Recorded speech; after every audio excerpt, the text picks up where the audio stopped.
You probably don't remember this, but I do. I went to several Junkyard shows because I knew Brian because I worked with him on the Field Day record when I was running Giant Records. So I got to see Junkyard several times, and we actually met, but it was kind of crazy back then, and Yeah, a lot, yeah, a lot of partying and stuff was going on.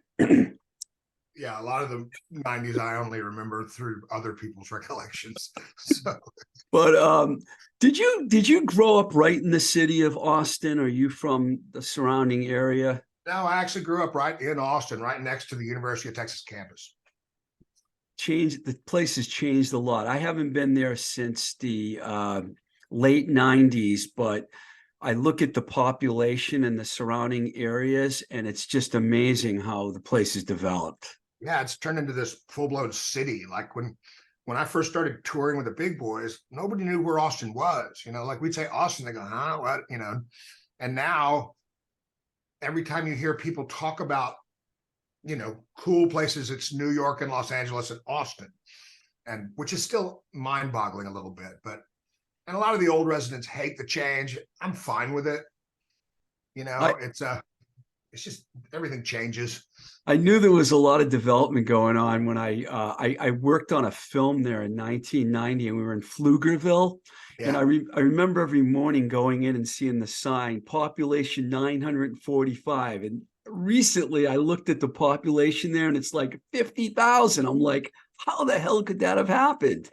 And the population, when I was growing up in the 60s and 70s, the population, I think, was hovering around 250,000, 300,000 in the Austin area.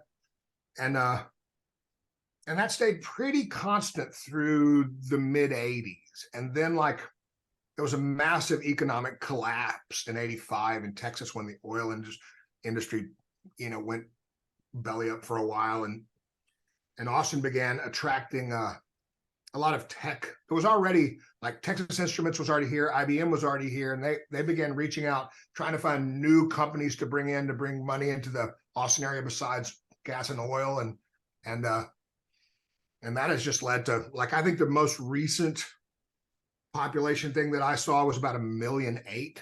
That's crazy. Didn't Whole Foods start in Austin also? Yeah, it's amazing because they're everywhere now. Yeah. So how old were you when you started playing? I know you played bass and guitar when you first started. Did you start with the guitar first or the bass? Yeah. My story is I grew up right by the UT campus. Most of the people in my neighborhood were college students. Right. And so I was born in 61. And then in about 1968 or so, I saw the Rolling Stones on Ed Sullivan on a Sunday night. And in that moment, watching them play, it was like, oh, I want to play guitar in a rock band. That's what I want to do at 7 years old. And so I started mowing yards to make money because my family didn't have much money. And I'm mowing yards to make money and going to garage sales every weekend and just buying whatever looks interesting, buying records and just anything. And ended up with a lot of weird records, and riding my bike down to the campus in the late 60s and early 70s. And going to record stores, and they had used bins, and you could buy a record for 50 cents or $1. And I had no idea what most of it was. And but just consuming everything I could, and fell in love with the AM radio, sort of bubblegum top 40 in the late 60s and early 70s. And I was listening to a lot of FM radio, which was anything from, it was just everything, So you could hear Janis Joplin or The Doors or 40 minutes of sitar music because they were probably outside smoking pot, And so I love how you said the Rolling Stones, because most people say, well, I saw the Beatles on the Ed Sullivan Show, but you said the Rolling I was 3 Stones. when that happened. So, you mentioned record stores. I was curious, is Waterloo Records still around? Oh yeah. Wow. That awesome. was a great store, man. It probably still is, Yeah. I think I read somewhere that the Big Boys were actually your first band. First real band, I got a guitar when I was about 12, and there there were no guitar teachers in Austin. I don't know what I was doing. So it was like looking at books and just trying to figure it out. And I had a 61 Fender Mustang and a little Univox amp that no matter how loud you turned it up, it was clean. And so I'm teaching myself to play through middle school. I'm going to concerts by myself. And nobody else played. There was like nobody was playing instruments at that point in time. And I was in a couple of garage, just like high school cover band things, whatever, but nothing that ever did anything, right? And kind of the story for people my age is like in 1978, like hard rock, I was super into like Sabbath and Deep Purple and Ted Nugent and AC/DC, like all that. But by about 78, that had all become pretty lame. The band's either broken up or, Journey and Styx were ruling the radio, and it just was lame. I wasn't interested anymore. And I started hearing the bubbling under. Like I saw Devo on Saturday Night Live, and Elvis Costello's record came out. And, I saw the Ramones by accident when they were touring with the Runaways, and started finding the edges of this. And then like one night while I was still a senior in high school, I'm riding my bike home from a band practice down in a church basement near UT. I'm riding my bike home down the drag that runs right next to the campus. And there's this club that I had snuck into a bunch as a kid to go see bands play. And there's all these people standing around outside, and they're all very weird looking. And so I stopped and I locked my bike up and I went in, because like back then the drinking age was 18. Yeah. And I was 6 foot tall and 220 pounds with a beard by the time I was 16. So kind of not an issue. And they didn't really care, right? So, and I went in and I saw the last 3 songs of this band called The Mistakes. And then I watched most of the set of this band called The Next, who are sort of like a weirdo stooges. And okay.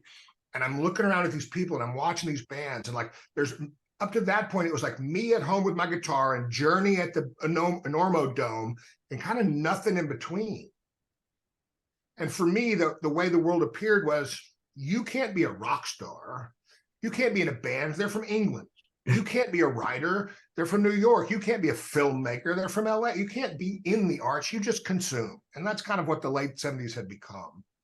And then suddenly I'm in this place, like, I don't know what's going on here, but I'm it, and I had known Tim and Biscuit since I was about 13 through skateboarding. And Tim and I started going to some shows at Raoul's and watching the bands and going like, and literally, I think the second or third time I went, Tim and I were there, and he said, I wonder what it takes to play here. And one of the guys that ran the place, his son was on the football team with my little brother. So I kind of knew who he was. So I went over to him and said, hey, Bobby, what does it take to play here? And he said, well, when do you want to play? And I went, oh my God. And I ran back to Tim and told him, like, he said, when do you want to play? And so we said, all right, well, let's start a band, And so we started gathering people up, and, next thing we know, we got the big boys together. So, well, I have to tell you that, I discovered the band in 82 college radio, and Fun to this day is still, I think, one of the great songs ever. The band, like, what was interesting to me about the band, and I'd like to know how this started, you guys were able to successfully mix like funk and punk together at times. Did that happen by accident, or was it that were you intending to fuse those two genres together? We had no intention when we started the band. Like I had only ever been in a few cover bands that weren't very good. Steve Collier, our original drummer, he had been playing in a bunch of bands, but cover bands in high school and whatnot. I don't know that Biscuit had ever been in a band before. And Tim was a good guitar player, but he played like Nick Drake acoustic stuff. He had never played electric and never played in a band. So none of us had ever really done much with it.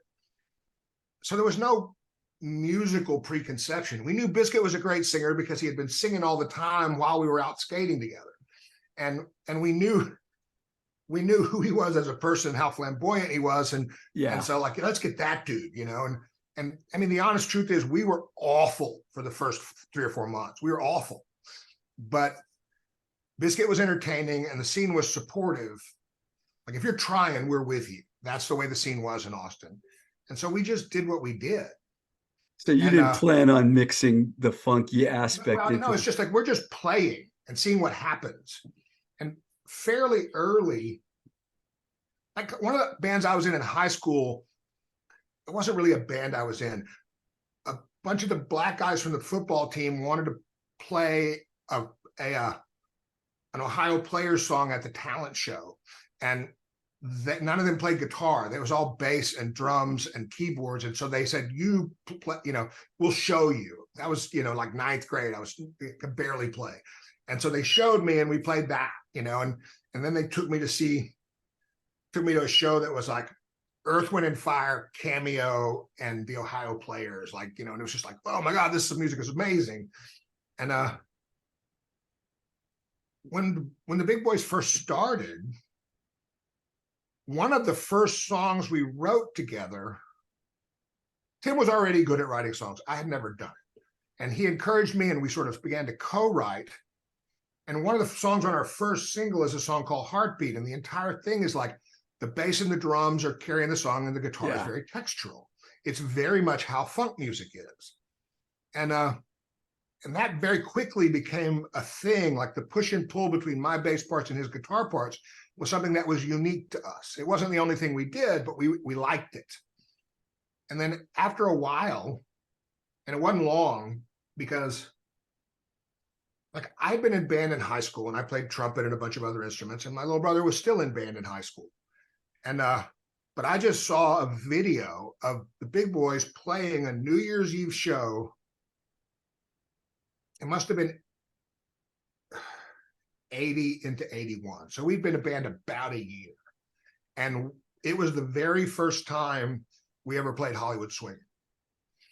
And and we had the horn section, which was my brother and two other kids who were still in high school. And that was a song I loved, and it was simple, and Biscuit loved it. And so it was like, well, let's play that.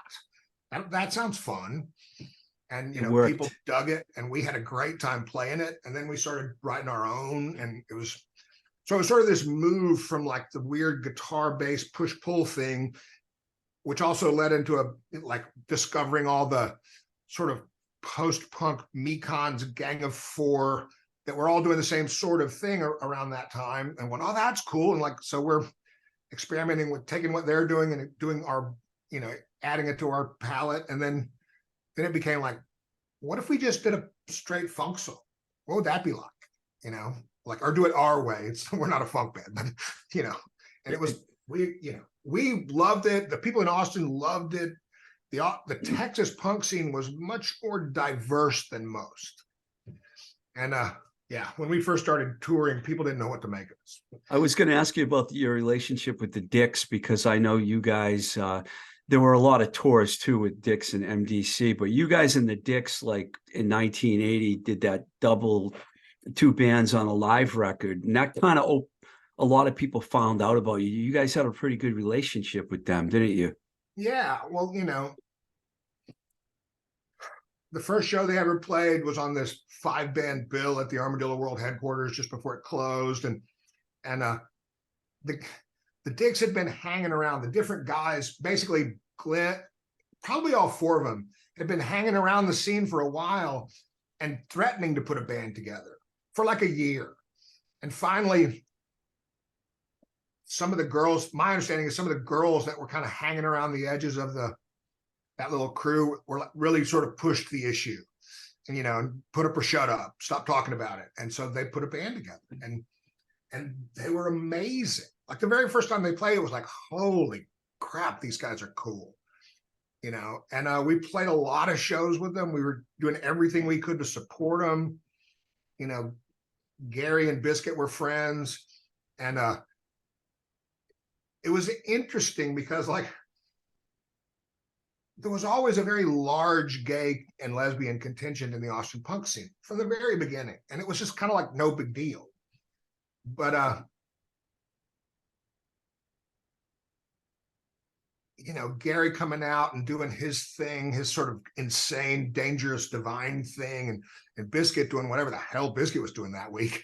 And You know, they were both great frontmen and really good singers. And yeah, the Dicks were awesome, and we played with them a ton. They didn't even like. I think they had a drum set when they started. So most of the time they play with us and use our stuff, and then they started playing with the Stains, who became MDC because MDC had better stuff, and so yeah, they were kind of the first. Almost like Austin didn't have any real Sex Pistols-y or Ramones-y sort of bands. Like the two big influences on the early Austin punk scene was Television and the Stooges. Good ones. The Austin punk scene was that the people who started it were about 4 or 5 years older than me, and they were all very focused on what was happening in New York in the mid-'70s. They all knew about it. And so Velvet Underground and Television and Talking Heads and the Stooges and the MC5 and those kind of got rolled in. But we didn't have any like Sex Pistols-y sorts of bands, you know.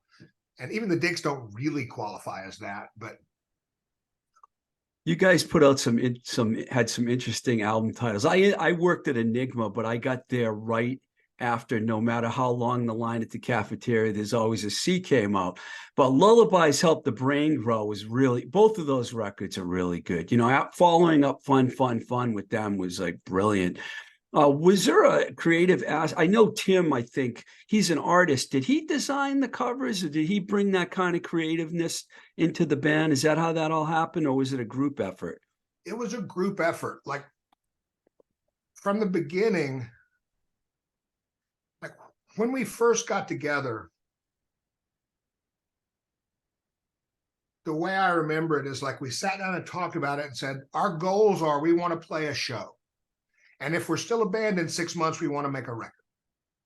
And so that was our only goal. And we did both. But when it came time to make the record, like we were calling around and talking to people and how do you do this, and finding the record plant in Nashville to press it. And when it came time to make the cover, because Biscuit's a visual artist and Tim's a visual artist, and I've done my share of it and I want to be involved.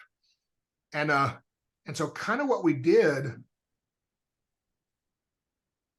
and if our drummer at the time wanted to be a part, then we let them. It's like we would each take a different piece, you know. And like the cover of the Fun single was Biscuit, and the back cover was Tim, and the insert was me. Wow, that's great. And then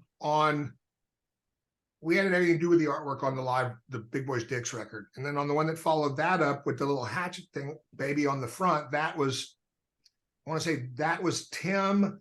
And I did the collage on the back, and Biscuit did the insert. That's fantastic. And, you know, and we would just sort of literally rotate Fun. I did the front cover, and Tim did the back, and Biscuit did the insert. And you know, we would rotate Lullabies. Biscuit did the cover, you know, and I did the back, and Tim did the insert. And like we just take turns. Whose turn is it now?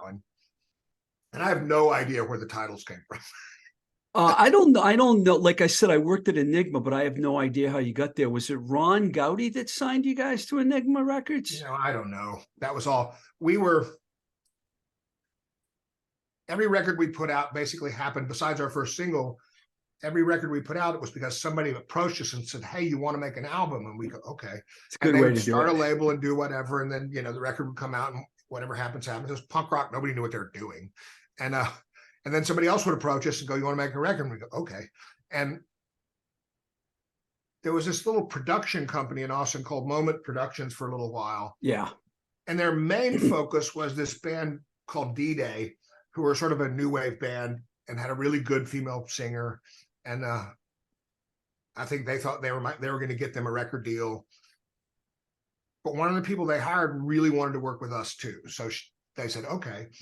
And so they helped us do Lullabies, or Fun and Lullabies. And then I think they got a distribution deal for Lullabies with Enigma. And then I think Enigma also distributed the Cafeteria record. Now, we never got paid for any of them, not a dime. I understand all that money went into Poison, but I wasn't an owner. I just worked there. No. It is what it is. you know. Some of it went to Striper too, by the way. Oh, that But went to Striper. The Striper money went to Poison. Our money went to Striper. it should have went to Poison 13. It was the wrong Poison. Yeah. Um, you guys were on a lot of compilations, and you get a lot of credit for being one of the early bands affiliated with Thrasher and skateboarding. And I think you already answered that question because you said you were a skateboarder. Tim was also skateboarding too, right? But that's how we met, right? When I was in 8th grade, this kid named Reed got on the school bus one stop after me. I'd never met him. He lived about 4 blocks away. And we became friends. And then I went over to Reed's house, and we were hanging out one day, and this guy comes rolling out of down the driveway from a garage apartment at the house next door with hair down to his waist and a great big mustache and beard on an old Schwinn like cruiser bike, which nobody rode those in the mid-70s. This was 1974 probably. And it was Biscuit. And Biscuit lived next door to Reed. So that's how I met Biscuit. And then 6 or 8 months later, Biscuit went to California. When he came back, he brought I want to say it was a Logan Earth Ski skateboard with Road Rider wheels on it, urethane wheels. We had never seen anything like that. It may have been the first one in Texas. And me and Reed and my little brother Nathan were all like, oh my God, that's the coolest thing ever. And so we actually found some clay wheel boards somewhere and rode those for a minute and started skating, and Biscuit kept going. And then a year or so later, there was a guy with a woodworking shop, mostly making toys and stuff, who also started making skateboard decks. And we found him, and he was friends with Tim. And, you know, we were all 13, 14, 15 years old, me and Nathan and Reed. And if I'm 15, Tim's 21, and Biscuit's 28. And they have cars. And Wow, so, they were that much older than you? I didn't realize that. Yeah. About almost 5.5 and 13 years older than me. So, but they had cars. So we would get them we'd all get together and pile one of their cars and go skating. And that happened, you know, I mean, skateboarding was how we knew each other. That's and fantastic. So when the band formed, and yeah, the first time we went on tour, we had played with Black Flag on their very first tour. We played with them in Austin and got to be friends with them. And they said, you know, while they were here, they're going, well, if you ever want to come to California, let us know. We'll help you out. Here's our phone numbers. You know, we've got all the clubs. And so after the summer of 81, maybe, I don't know.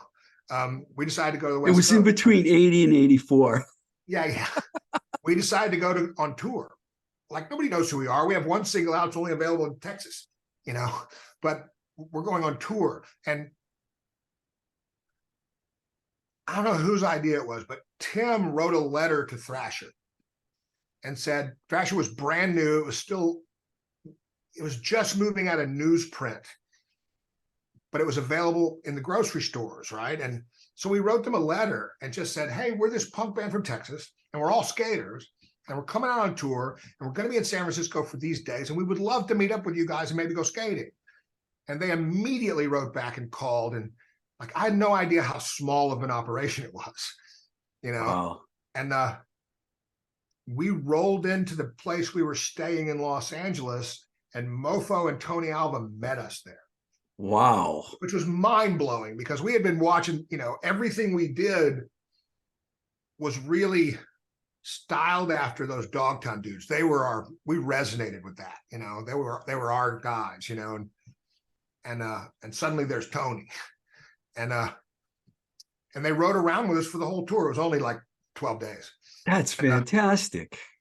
You know, went to our shows, went up to San Francisco, and just hung out with us the whole time. It was awesome. And went skating, got to go to like that Paul Revere grade school that you used to see in Skateboarder in the 70s. Like, you know, we just went to a lot of places. It was awesome fun. And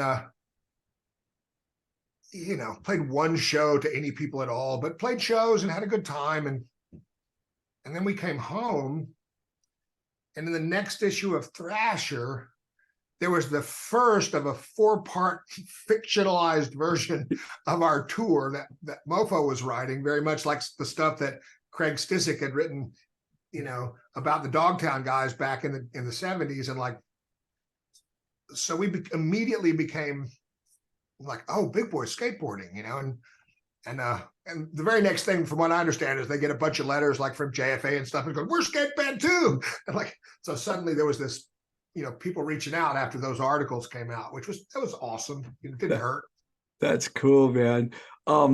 I got other things I wanted to talk to you about, but I want to ask you this question first. You don't have to answer the part about why the band broke up abruptly. You can if you want. But what I really want to know is, how does it make you feel when you hear about people like me, for example, who tell you how meaningful the big boys were to them? Because years later, it seems like everyone still puts you guys in that American hardcore category of the band from Austin, I mean, does that give you a good feeling that, because I know you got signed to a major label and all that, and this might be a small thing, but it's not, right? It's very gratifying. It's always a little surprising, because like, one of the things, and I had a discussion about this with some guys that are actually with Dave Dichter from MDC, back and forth, on via text message recently. He sent me a link to something that was related to Big Boys, and a video that somebody had just posted or something, and we were talking about, like, can you believe that people are still talking about this thing? Because we thought nobody would remember it 10 minutes later. There was no idea that anything we were doing was special. It was special to us, but we had no idea. We were just doing what we wanted to do. Like 100% what we wanted to do, the way we wanted to do it, the best we could with the tools we had at our disposal. And there was no thought beyond that. But, like the Big Boys in particular, we took this idea, what the punk scene in Austin told us when we showed up without saying it out loud was, just do it. It doesn't matter what you do, or it doesn't matter if you can play very good. That's as long as you got something interesting and creative to do, then do it. And we took that seriously, that sort of creative anarchy. Like, all of our records sound like compilation albums, because our interests were going so many different directions. And we had two guys, me and Tim, who were just writing all the time, both together and separately. And whatever came into our awareness, whatever new weird thing came into our awareness, filtered into what we were writing. And it's incredibly gratifying. And for a long time, I tended to minimize, like, oh yeah, people, and because I understand, like, I have an understanding of, especially around Austin, but in other places too, like when we would play, what was happening was more of a communal event. It was like the audience and the band were having the same good time. So I get this understanding of why people like the Dead, even though I don't get it at all musically, but because the people at those Dead shows, they're all trying to have the same good time together in this communal thing. And for a long time, when people talked about how great the band was, I would go, well, it's because of that thing that we did. And then I actually went back and listened to the music a while back and went like, well, there's some really good music in here too. I'm proud of all of it. And there were elements, because we were just doing what we were doing and being who we were without filters, or even realizing maybe there should be filters. Now I understand that there's a whole contingent of people of gay and lesbian people who were able to look at it and go, like, we weren't a queercore band. He was just our gay singer. It was just, it didn't have to be a thing. He was just being him without the need to talk about why he was who he was. He's just being who he was. Yeah, I think he said in an interview once that was only 5% of him. I remember seeing that somewhere. He said, that's only 5% of my, it's like, but that a lot of what we did was inclusive, and it was very different, and we weren't angry most of the time. Everything wasn't the same. A lot of bands, it was all the same, and it was just anger and rage and not, fast as you can play. And we were trying to do a lot of other stuff. So I think everyone realizes now how important the American hardcore scene was. I live up here in Boston, and SSD and FUs and Gangrene and Jerry's Kids and DYS, any one of those bands could play a show tomorrow and there'd be 1,000 people there now. I mean, it's unbelievable, man. The hardcore scene has become more popular as the years go on. And it's weird, like something that happened, and really to a certain extent, it was already going on, but I really give credit to bands like Green Day and The Offspring and those bands, and Rancid, who got big. Those bands had a lot of respect, yeah, for the bands that came before them. And they brought that to the young kids who are coming in. So now, like you said, there'll be 1,000 people there, but half of them weren't alive when the band broke up. Yeah, a lot of young kids are getting into hardcore now. It's like, and especially in the punk and hardcore scene, there's a lot of people who are very into what came from what, and they deep dive into it, and they want the records, and they know more about it than I do, even though it's my band, and that's really cool. And you know, people used to come to me when all that punk stuff was hitting in the 90s, and say, so what do you think about Green Day, expecting me to blow shit at them, right?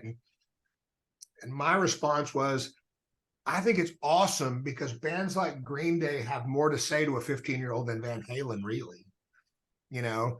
And one of the things they're saying is, go buy a guitar. Yeah. You can do this. And that's awesome.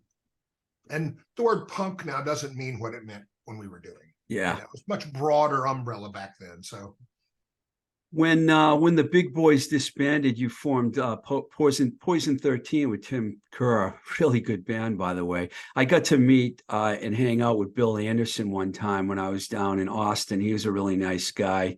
You guys put 2 records out, really good records. Can you talk about that experience that you had with Poison 13?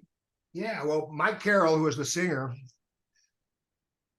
when our second drummer quit the big boys, Greg Murray. There were 5, right? 4 altogether. Oh, right? 4? Yes. Okay. Steve Collier was the first, and he flunked out of college, and his parents made him quit the band. But that was good because he went on to put together a band called Doctor's Mob that was unbelievably good, and singing and playing guitar, which I think what he wanted to do anyway. And then we had Greg for a minute. And one of the bands that played their first show the same night we did was a band called The Inserts. They were awesome. And The Inserts broke up right when Greg left the band. So we got Fred Schultz, that was The Inserts drummer. And Fred and Mike were buddies, and Mike had been roadieing for The Inserts. So Mike came with Fred, and he became our roadie. And then he and I got to be real tight, and we were roommates. And he was talking about starting a band, and he had tried with a couple of people, and it wasn't really working. And then he and Tim got together and started going out into our rehearsal space, which was behind the house where Mike and I lived, and banging around on some stuff. And it was at my house. And I love Mike and I love Tim. And I go, I want to play bass. They had a drummer. They had already found Jim, the drummer. And so I went out and started playing bass. And Bill had moved to town, and he was a good guitar player. And I'd actually given him this old cheap Japanese Explorer that I had so that he could be in a band. And that band had fallen apart. But me and Mike and Bill were palling around all the time. You know, we were buddies. And so as soon as I joined, I pulled Bill in too, which I'm not sure Tim wanted another guitar player, but there you go. You know, and the 5 of us sort of put together that thing, you know, driven by Mike. You know, Mike had amazing taste in music and was, you know, looked like a rockabilly guy, but, you know, he was the guy who first introduced me to a lot of stuff, because he was always digging in the crates and finding new releases and old stuff and whatever. And so, yeah, it sort of melded together all this, you know. I was super into the Gun Club and Tex and the Horseheads, and we had rediscovered like the Sonics, and Tim was bringing in that sort of garage rock thing, and we brought blues into it, but we were just having a good time seeing what we could do. There wasn't like a preconception around it, really.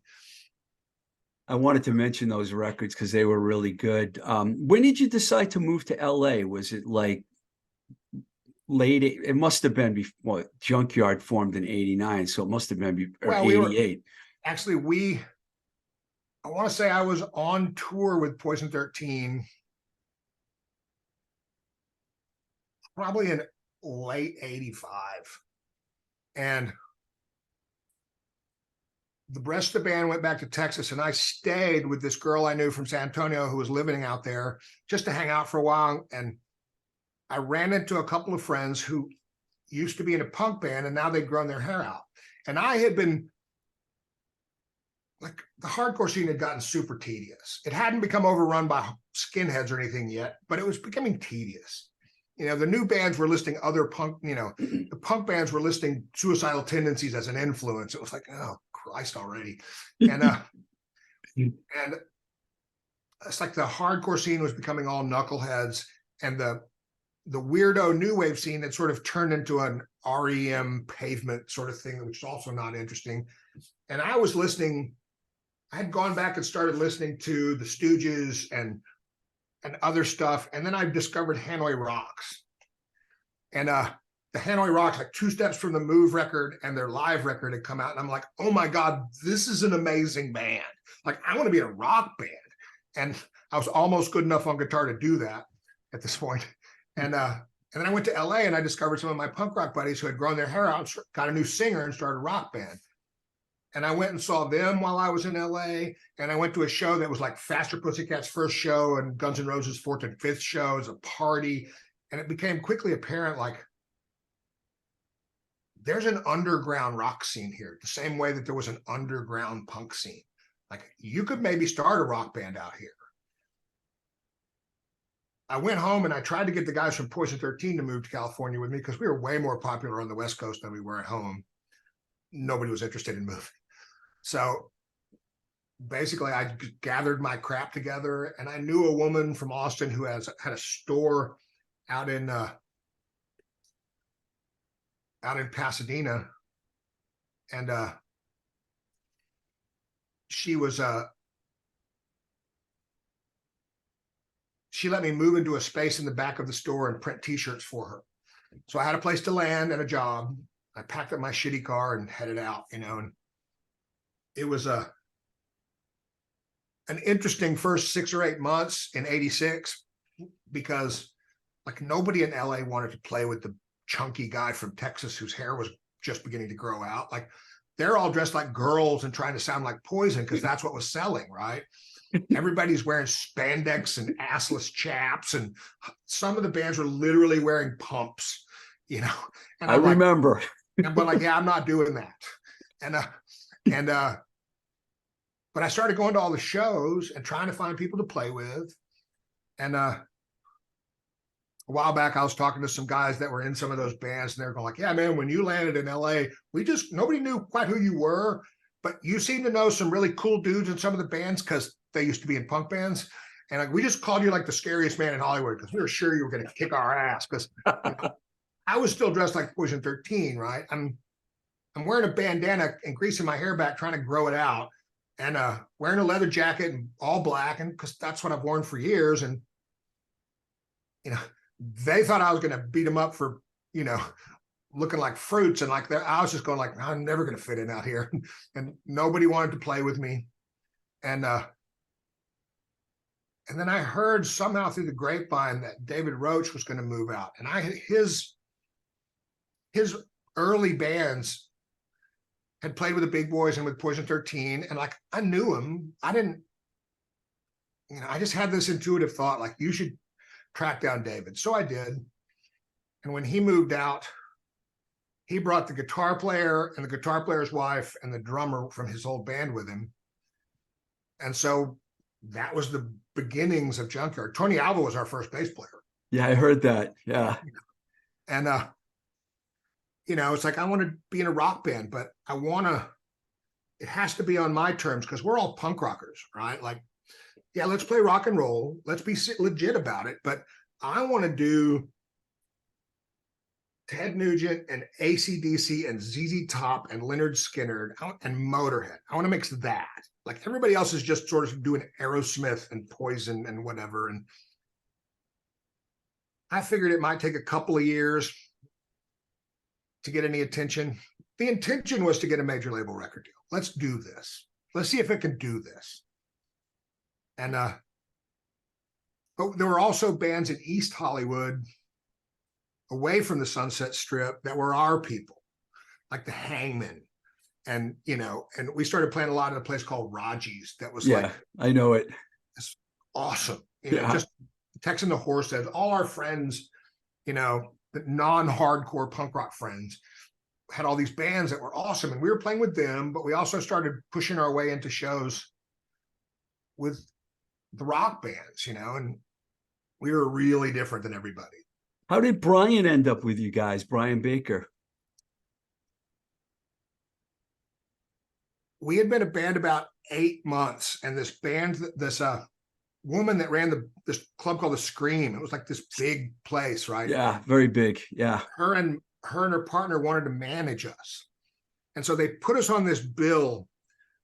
The opening band was Green River from Seattle. Wow. We played in the middle, and Jane's Addiction headlined right at the time when every record label in town was coming out to see Jane's.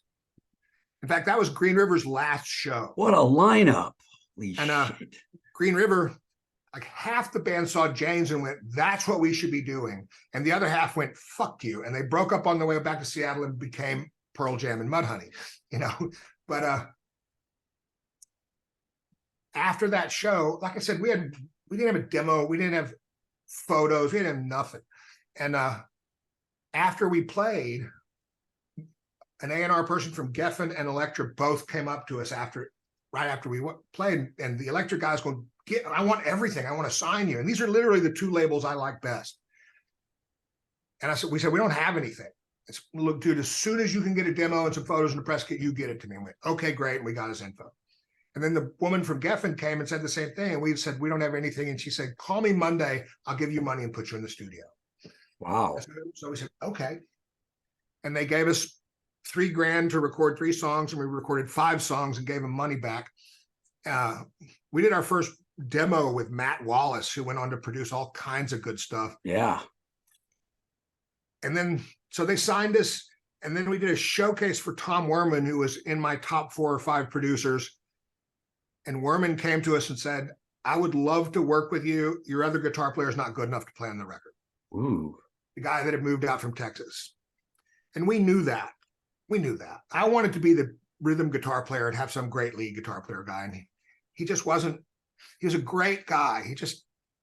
He was at the top of his playing ability, and it wasn't enough.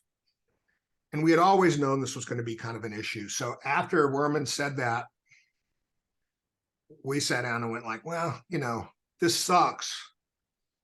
But what's the point of having him if he can't play on the record? You know, and so we let him go. And which was awful, and I still feel bad about it, but it's like, I can't hamstring, you know, people like us don't get opportunities like this. We got to do everything we can to be all in. So we let him go. And we were just getting ready to start auditioning guitar players. I think we had put an ad in the Weekly or whatever. LA Weekly. Looking for a guitar player. And I was at my girlfriend's house, and I walked from her apartment around the corner to the 7-Eleven and ran into Baker. And he was living half a block the other direction. And he had long hair. And I hadn't seen him in a while, but we had done a ton of shows with Minor Threat. And we all always got along well. And I said, dude, what the hell are you doing here? He's going, move to LA. I was going, what are you doing? He's going, gonna do a rock band, I think. I went, dude, want to be in my band? And like literally we left 7-Eleven, went back to my girlfriend's apartment. I played him some of the songs, and he joined the band that day. Wow. It was literally just a chance encounter. And I totally remember, you know, I hung out with Brian out when he was in LA, because I was there too. And I remember him telling me all about joining this band. And then I went to see you guys, and I was like, holy shit. I think, did you guys play with Little Caesar? Yeah. Yeah, I saw you guys with Little Caesar and a few other shows, you know. So you were with Junkyard for a while. Yeah, we got together, I want to say late 80s or early 87, and we got signed in early 88. Was it a big deal, a big contract they gave you? Yeah, it was legit. It wasn't enormous, but it was a legit record deal. And the label was, we got really lucky. Right. First, the kind of guys we were, like, we had no rock star attitude at all. We're just dudes, And so, like, when we start going to the Geffen offices, the first thing we do is make friends with the secretaries and the mailroom guys, because they're our people. Bunch of you guys with fancy clothes and expensive cars and shit. I don't know what to do with you, but these are our people, the working ones, right? And our A&R person, the woman who signed us, ended up leaving the label because she had been the assistant of this guy. She was the person who actually found, like, Guns N' Roses and Edie Brickell and some of the others that her boss got credit for signing. And then when he got madder about something, instead of firing her from the label, the head of A&R made her a full-flown A&R person herself, and she signed us. And then she left politics or whatever, and her assistant got made an A&R person, which should have been a disaster. But everybody loved us, and everybody loved him. And so, they just... That was Mio, right? Yeah. Everybody liked Mio, and everybody liked us. So when there was an extra 5 minutes to work on something, they'd work on us. And they gave us some okay tour support. And, I wish we could have had better... I don't know. We didn't get to do as many good tours as I would have liked. You guys toured with Skinner, though, right? Yeah, we toured with Skinner, and we did short runs here and there. But, like, I think if we could have gone out with Motorhead, gone out with, some of the other bands that were Skid Row, whatever, seeing us was what really hooked a lot of people. Yeah, you guys were great live band. Because we were ferocious, because we brought that punk rock approach to rock and roll. Everything's a little too fast, whatever, and it's more common now, but back then everybody was trying to be polished rock and roll. They were all trying to be Whitesnake. And no offense to Whitesnake, they're an amazing band, but that's not what we did, And somebody from LA said, like, dude, when you guys hit, it sort of like sent rumbles through the whole rock scene, because, like, we all got giant puffy hair and shit, and then you guys show up and we all start feeling like pussies, and like 6 months later, everybody's got, not doing their hair anymore, and they got jean jackets and leather jackets and stuff. It's street rock, and it wasn't just us, but we were definitely part of turning that corner on things, So there was like a Circus of Power, Little Caesar, Junkyard. You guys did change everything. I remember that. That was really a good scene. I love Circus of Power and Raging Slab. Like, they were like our East Coast buddies, They were in New York, but whenever they came out to LA, you guys probably played dates with them. There's something else I want to talk to you about, the treatment stuff that you're doing. But before then, big Chris Gates in Gatesville. I did a little deep dive and checked out some of your stuff. Then There's You was fantastic. And you guys were probably, I don't know, there was country, but it was still kind of a Southern rock band to me. And you guys had your little run there, put a couple records out. And yeah, it was fun. Like, after I got sober in 98, I took a minute to get my feet under me. And then Junkyard got back together kind of by accident in late 2000. And we started doing fly-in dates here and there. And I want some of my friends, because a lot of the guys who helped me get sober were musicians, and they were really encouraging me to get back to writing and get back to playing. And so I put Gatesville together with the idea, because there was a lot in the early 2000s. It was the beginnings of what's now this enormous sort of red dirt country thing that it veers to Southern rock a little, but it's its own thing. Like, there are guys who are multi-millionaires in the Texas, country, Oklahoma, Louisiana circuit that nobody's ever heard of, and they're raking in 20 grand a night every weekend. And I thought, well, maybe I can get in on that. But, like, I met this guy Tony Redmond, who was the guitar player. Great guitar player. Oh my God, he's like phenomenal, sort of chicken picking dude. But also, if he wanted to, he could do Dimebag Darrell, and, like, he was just unbelievable. And in the beginning, it was great because he could be the guy and we could be this. It was a little more country at the beginning, but I don't really sing well enough to sing actual country. You know, you got to be a pretty good singer to sing that stuff, you know, and I'm more of a vocal stylist. So, and then he left for a minute to go on a tour because somebody was going to pay him real well. And then when he got back, he was like, I don't want to be gone. He had young kids and he just didn't want to be traveling anymore. And so, but when he came back, he was going like, look, dude, you need to start playing more guitar. Like you've just been up there strumming and singing, and that's been neat for the first year or so. But the way you play guitar is it's very much not like me. And so you need to start playing more guitar. And the next thing we know, it's fucking Skinner. You know, it's like I'll write this nice little acoustic song and then take it into the band. And the next thing we know, it's 9 minutes long and there's a harmony guitar solo in the middle. And it's like, and it was so much fun. And he made me such a better guitar player because he was so good. When I would get stuck, I go, Tony, what the hell am I supposed to do here? And he goes, all right, let me show you some licks. And I was like, oh, fucking cool. You know? I watched the live version of Simple Man that you guys did. It was definitely entertaining. There's one on YouTube. You probably know that. Yeah. Before I let you go, I know that you went through your addiction problems and everything, and it's been a while, but you ended up working at a drug and alcohol treatment center. Do you still do that now? Right this minute, no. I sort of an accident. You know, I got sober and I was doing other stuff. I spent about 10 years doing commercial art and web development and stuff like that, self-employed.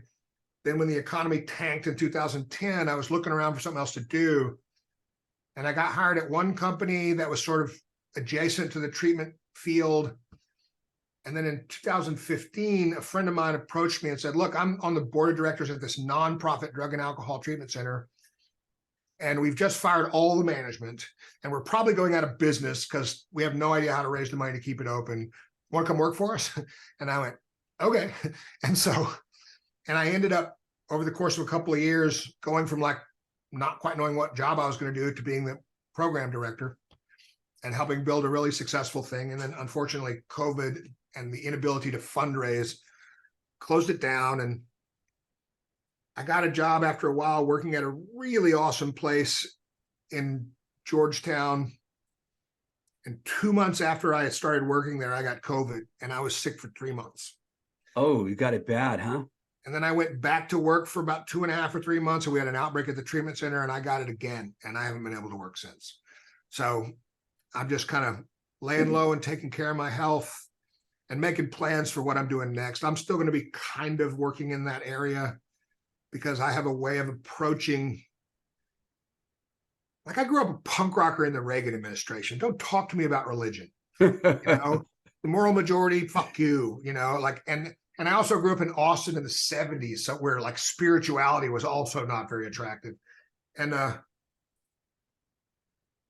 then I get sober and everybody in the 12-step world is going like, you know, God's the answer. And I'm going, well, then I don't have a good question. But I saw something was working and I figured they're just misinterpreting it, which is the story of my life. And so I began to do some of my own work and realized that, like there's a way to think about spirituality that has nothing to do with belief. I don't believe in anything, but I believe I have spiritual health. And I believe that unless I take care of my spiritual health, my thinking is all fucked up and my actions are ineffective. And if it gets bad enough, I'll start using again. And so I've developed a process around that resonates with people who aren't attracted to anything that smells of religion or crystals, right? You know, there's a small portion of the population that's like me. And rather than having to wade through all the shit I had to wade through to come to this, my job right now is to get healthy enough to start talking about it in a broader way, you know, which is weird. I've been avoiding it for a long time. Just people keep telling me you need to be talking about this more because we never hear it put this way.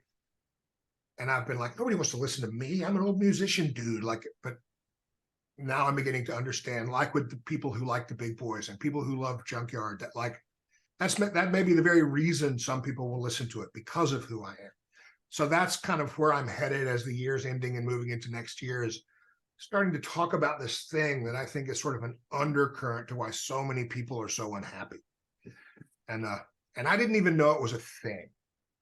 You know, I spent years like trying to solve the problem of me, with women and drugs and fame and whatever. And it just never worked. And I couldn't make the equation balance. And it's because there was a variable that I didn't know about. And that variable was spiritual health. And now I know how to keep myself healthy. And even in the face of all this weird illness, and I'm not very good at sitting still. And sitting still is what I have to do. So, and even in the face of all of it, I've been able to be okay. So I've enjoyed hearing you talk for the last hour. So I would highly suggest that you keep going, man.